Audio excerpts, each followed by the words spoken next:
தமிழர்களுடைய மரபும் பெரும்பான்மையானவர்கள் வந்து புதைக்கக்கூடிய மரபு தான். அப்படிங்க. ஆமா, புதைக்கக்கூடிய மரபு தான். அதுவும் குறிப்பா உழவு சமூகங்கள், எந்தெந்த சமூகங்கள்லாம் விவசாயத்தை தொழிலாக கொண்டிருக்கிறார்களோ அவர்கள் எல்லாருமே புதைக்கக்கூடிய மரபை கொண்டவர்களாக தான் இருக்கிறாங்க. இந்த புதைக்கக்கூடிய மரபு கொண்டவர்களுக்கு அவங்களுக்கும் அந்த இடங்கள் அவங்க சமூகத்தினரால வந்து ஒதுக்கப்பட்டு அந்தந்த இடத்துல இடுகாடுங்கிற பேரு. இடுகாடு சுடுகாடு ரெண்டு வேற வேற. சுடுகாட்டுல எரிப்பாங்க, இடுகாட்டுல புதைப்பாங்க.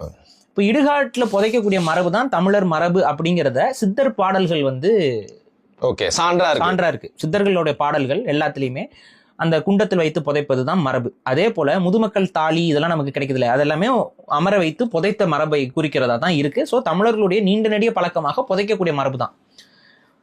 வெளிப்படையா சொன்னோம்னா அது புதைக்கணுங்கிற அந்த எண்ணத்தை முதல்ல உருவாக்கியே ஒரு கலாச்சாரத்துக்குள்ள கொண்டு வந்ததே தமிழர்கள் தான். அப்படி இருக்கக்கூடிய தமிழர்களுக்கு அரசாங்கம் இடுகாடுகளை அதிகப்படுத்தாமல் இன்றளவும் வந்து சுடுகாடுகளையே, அது மின்மயானங்களையே வந்து அதிகப்படுத்துவது இதெல்லாம் வந்து நமக்கு உடன்பாடு கிடையாது. தமிழ் தேசிய அரசாங்கம் வரும்பொழுது இடுகாடும் வந்து உருவாக்கப்படும்.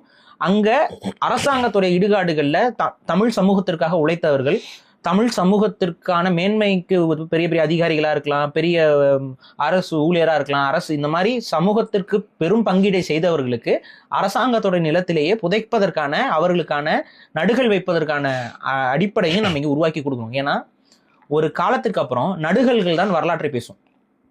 இன்னைக்கு நீங்க லண்டனுக்கு போனீங்க அப்படின்னா லண்டன்ல வந்து இருக்கக்கூடிய ஏதாவது ஒரு இடுகாட்டுக்கு போயிட்டு அந்த இடுகாட்டுல இருக்கக்கூடிய பேரை எடுத்து பார்த்தீங்கன்னா கிட்டத்தட்ட வந்து பாருங்க 16ஆம் நூற்றாண்டுல புதைச்சவங்களாம் இருக்கும். நம்ம சென்னையிலேயே கூட இருக்கு, இங்கேயுமே எடுத்தீங்கன்னா இருக்கும். அப்ப இங்க இன்னும் ஒரு காலம் போக போக இவர்களுடைய வரலாறு எல்லாம் தக்க வைக்கப்படும். தமிழர்களுடைய வரலாறு என்னவாகும்? இங்க வாழ்ந்தவன் இறந்தவன் எல்லாத்தையும் நெருப்புல போட்டு பொசுக்கி விட்டு சாம்பலாக்கி விட்டு கரைச்சு விட்டீங்கன்னா இவன் வாழ்ந்ததற்கு அது நடுகளை வைத்து வழிபட்டு தொடங்கியவர்களே தமிழர்கள். நடுகள் வழிபாடுங்கிற அந்த வழிபாட்டு முறையை தொடங்கியவர்களே தமிழர்கள். ஆனா இன்னைக்கு தமிழர்கள்ல பெரும்பான்மை பேர் 90% பேர் மின்மயானங்களில் தான் புதைக்கப்படுகிறார்கள், எரிக்கப்படுகிறார்கள். அப்ப அவங்களோட வரலாறு காத்தோட காத்தா சாம்பலா போயிடுச்சு. சாம்பலா போ அப்படின்னு சொல்லி சபிப்போம். அதான் விஷயம். புதைக்கும் பொழுது விதைக்கப்படுகிறோம். நம்மளோட வரலாறு அங்க இருக்கு. குலதெய்வங்கள்லாம் அந்த புதைக்கப்பட்ட இடம் தான், எரிக்கப்பட்ட இடம் கிடையாது. புரிஞ்சுக்கோங்க. அதனால நம்மளோட ஆன்மீகத்திலையுமே புதைத்தல் அப்படிங்கிறது தான் நம்மளுடைய இருப்பை தக்க வைக்கும். இதையும் நான் ஒரு பதிவா சொல்றேன்.